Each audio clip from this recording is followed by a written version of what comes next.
How's it going, everybody? My name's Dave Whipple and you're watching Bushradical. Thank you guys so much for tuning in over the weeks I've been doing this Bushradical Knife Shop series of videos. This is going to be one of the very last videos in that series because I'm headed to Alaska here in a few days and I've got my very first batch of knives totally done. Tonight at 9 o'clock on eBay, I'm going to put some of those knives up for sale. Some of them I'm keeping, some of them have been given away. I gave the very first one to my wife for Mother's Day. I'm keeping one or two or maybe three of them, and the rest I'm gonna put on eBay at a very low starting price in a one-day auction. So if you guys want to support the channel and you've been following this series and you want one of my first run of knives, they'll be on eBay tonight at 9 o'clock. Let me show you. So here is basically my first run of knives.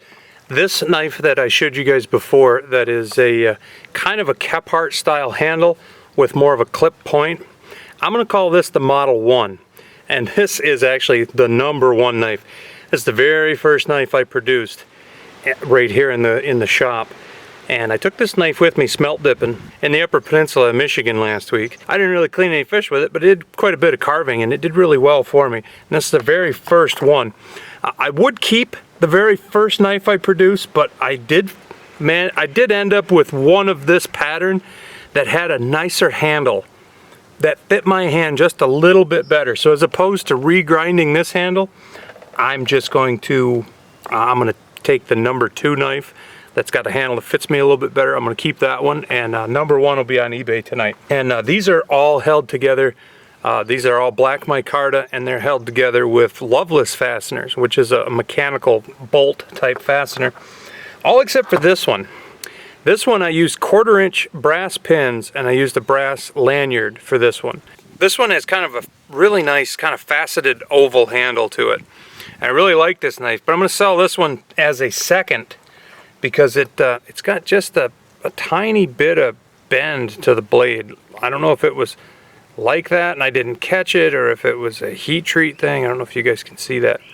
The blade kind of bends just a little bit, and I think it's going to be a good knife for somebody, but I'm going to sell that as a second. Now you guys probably remember I had a video a little while ago where I was showing you guys my models.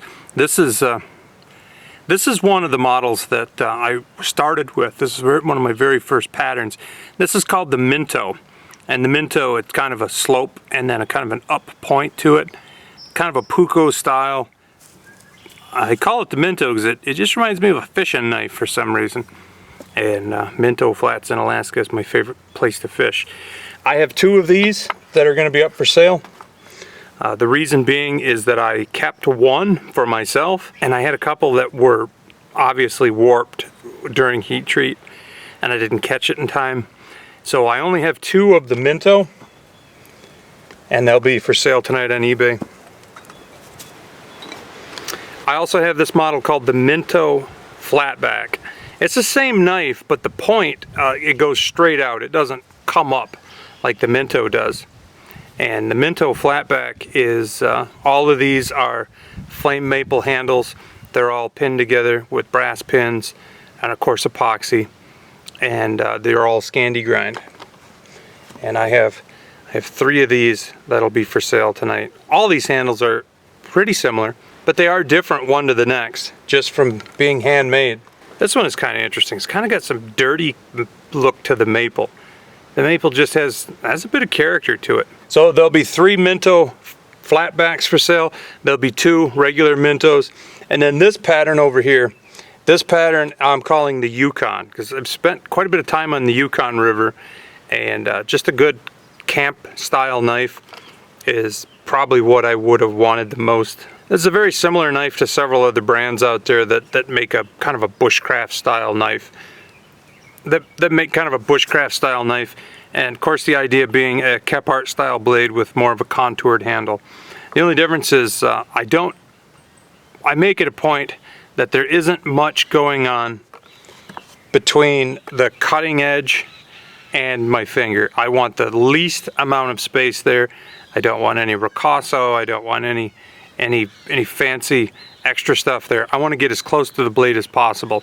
So it's this is a more compact version of several of the popular bushcraft camp style knives. I'm going to call this model the Yukon.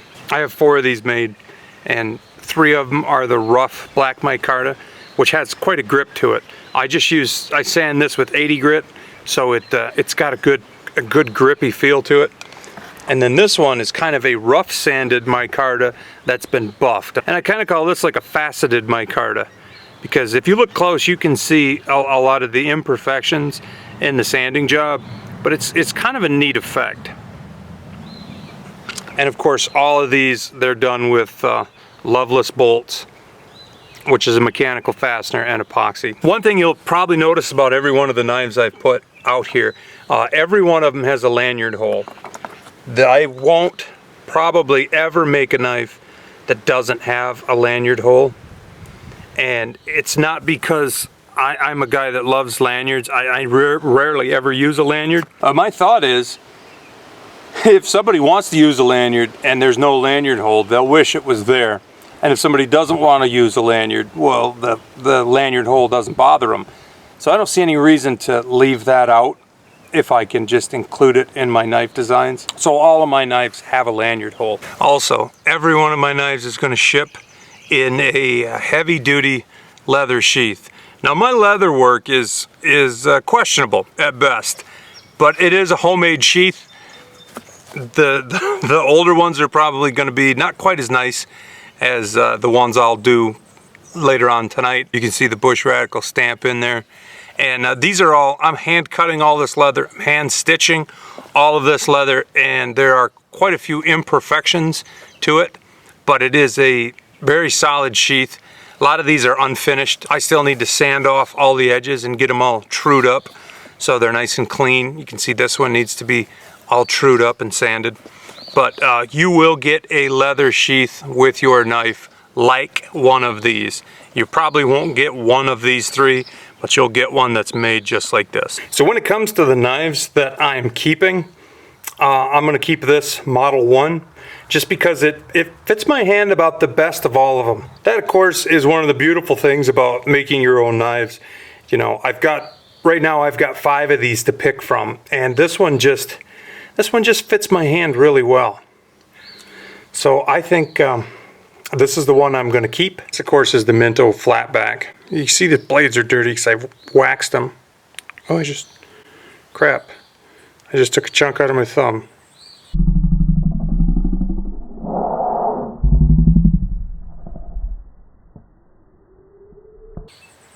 Uh-oh. Can you guys see that? Darn it. I waxed these blades so they're kind of got a little bit of a cloudy look to them. But I love this knife, and this is the only one I made with a saber grind. You know, a tall saber grind like this, an 01, it may end up being a bit fragile. So I'm keeping this knife just because I really love this knife. And of course, this is the Minto. But this is the only one that I made with a tall saber grind to it. It's a very thin knife. This is from a tree that was on my property, a hop hornbeam tree, and this was the only piece of hornbeam I had. So this knife, I'm just going to keep it. So I'm really not sure where the cherry came from. This was just a plank of cherry that was in the barn for years.